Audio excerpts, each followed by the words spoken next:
Hey, welcome to another Businessology lesson. This lesson is all about job descriptions, and that is very exciting. But job descriptions are very important. Agencies run and grow and are built on roles. So that's different than the people that fill those roles. And so when we're talking about growth of a service-based company, we're always trying to differentiate between those two things. You build companies on roles, not people. And that sounds really hard to understand. But what you do is you build a big chart and you kind of work out visibly all the roles you need in that company so that it can grow. There's a lot of growth paths and things like that. And then what you do with the humans you find as you hire people, you invite them into a role. So what you find is people are invited into roles. And so I say that to say that a job description is really the written detail of the role. So how do you clearly help a person know when you've hired them and invited them into their role? How do they know what they're supposed to do? The job description is really their handbook. The job description is the handbook of what they're supposed to do in their role.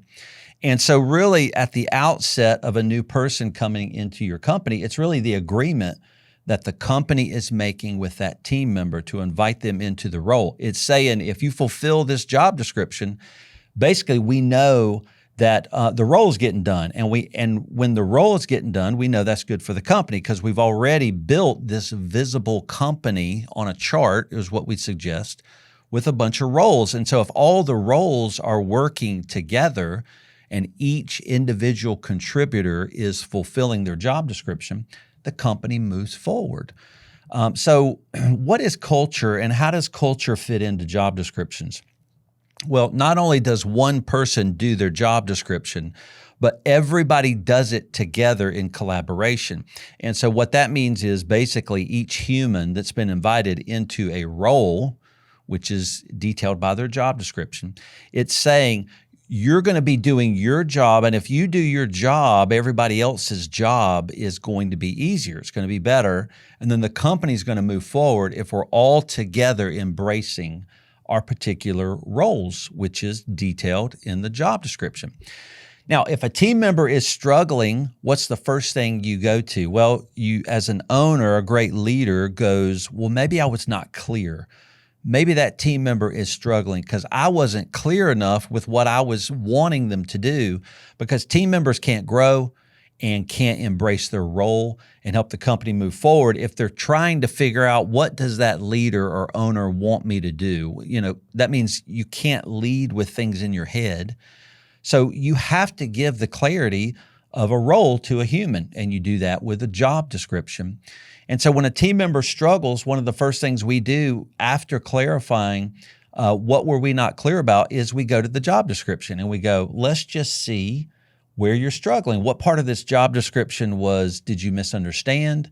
What part didn't make sense? What part do we want to tweak? What parts do we need to clarify? And then you can actually start moving forward by talking clearly about something you all agreed to, which is the job description. So anytime we're working with an agency and they have chaos is typically the result of a lack of clarity. So if we know there's chaos, that is, everybody doesn't know what's going on, they don't know what the owners want, we know there's some lack of clarity. And so we start asking about job descriptions. Do you have a job description? And is it clear? Does the person know what to do in their job? And if not, a lot of times our growth work with an agency is to help them write a job description. So how long is a job description? Well, it's sufficiently descriptive of the role, that job. And so we want to say 2 to 3 pages. So it's going to be pretty detailed.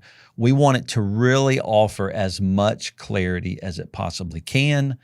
Though, you know, job descriptions you can't write down every single thing that a job is going to do or a person is going to do in their role.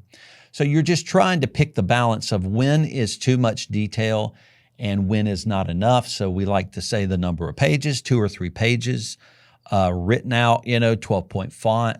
That's going to give you enough details for that person to actually be clear about their job and how to move forward. And then if everybody's struggling, just go back to the job description. That's the agreement that we all look at to see how we're doing. One last tip on a job description is the thing we put at the very bottom of a job description is it says, and all other duties as assigned.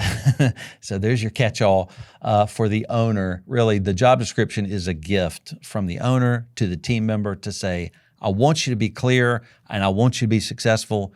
Here you go. And also, you can't ever say that's not my job because that bullet point at the end says, and all other duties as assigned. Because the thing is, roles are always changing in a growing company. A growing company is always expanding, changing, growing. And so you need the ability as the owner to tweak and change those job descriptions as things dictate. So that's why we put that last bullet point on there. So I hope that helps bring clarity to your agency with job descriptions.